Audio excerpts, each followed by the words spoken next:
Halo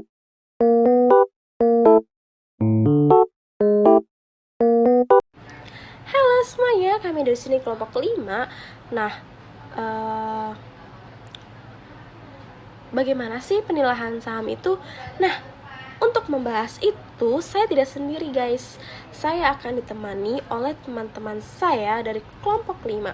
Nah, sebelum saya akan menjelaskan bagaimana penilaian saham melalui latar belakang, saya akan memperkenalkan anggota saya. Yang pertama, saya Monica Tritami, dan nanti akan ada Nur Indah Permatasari, dan nanti yang terakhir akan ditemani oleh Muhammad Adit.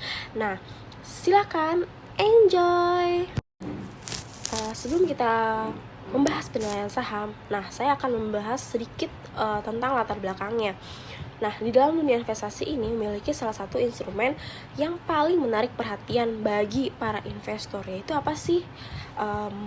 Yang menarik bagi para investor itu adalah saham, karena saham itu memiliki bukti kepemilikan yang dapat memberikan keuntungan berupa dividen dan capital gain. Nah, namun untuk mendapatkan meraih keuntungan di dalam saham itu, maka suatu proses analisis dan penilaian terhadap harga saham tersebut. Nah, namun permasalahan ini tuh sering muncul, bagaimana mengetahui harga pasarnya, harga sahamnya, naik turun harga sahamnya. Nah, bagaimana kualitas sahamnya itu baik atau tidak. Assalamualaikum warahmatullahi wabarakatuh. Perkenalkan, nama saya Nur Indah Permatasari dari kelompok 5 Manajemen Investasi. Penilaian saham secara fundamental dilakukan dengan menggunakan pendekatan tertentu. Salah satunya adalah Present Value Approach dan Price Earning Ratio (PE Approach). Present Value Approach menilai saham berdasarkan nilai sekarang dari arus kas masa depan yang akan diterima.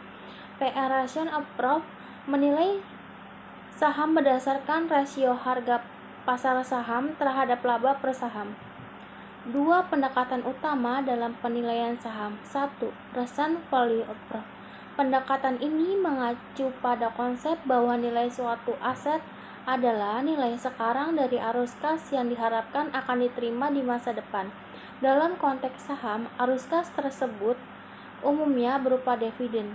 Untuk menilai nilai wajar saham, arus kas masa depan didiskontokan dengan tingkat pengembalian yang diisyaratkan required rate of return. Salah satu metode dalam pendekatan ini adalah Net Present Value (NPV). Jika nilai NPV positif, maka investasi dianggap layak. Sedangkan jika NPV negatif, maka saham tidak disarankan untuk dibeli. Kurang lebihnya mohon maaf. Wassalamualaikum warahmatullahi wabarakatuh.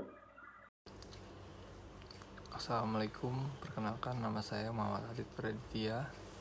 Saya ingin melanjutkan presentasi yang sudah sebelumnya dibawakan oleh teman saya. Dua pendekatan utama dalam penilaian saham. Yang kedua, Price Earning Ratio. Pendekatan ini menggunakan rasio antara harga saham dengan laba bersih per laba saham. Dengan mengalihkan pendekatan ini dianggap praktis karena mengandalkan data laba perusahaan yang umumnya tersedia dalam laporan keuangan. PE rasio menunjukkan seberapa besar investor bersedia membayar untuk setiap rupiah laba yang dihasilkan perusahaan. Makin tinggi PE, makin optimis pasar terhadap pertumbuhan laba perusahaan ke depan. Proses penilaian saham secara umum ada 4 langkah utama dalam penilaian saham. 1. Estimasi arus kas masa depan. 2. Menentukan tingkat return yang disyaratkan. 3. Mendiskontokan arus kas ke nilai sekarang. 4. Menjumlahkan semua nilai sekarang untuk mendapatkan nilai intrinsik. Sekian presentasi yang sudah dibawakan oleh kami dan teman-teman, kurang lebihnya mohon maaf. Wassalamualaikum warahmatullahi wabarakatuh.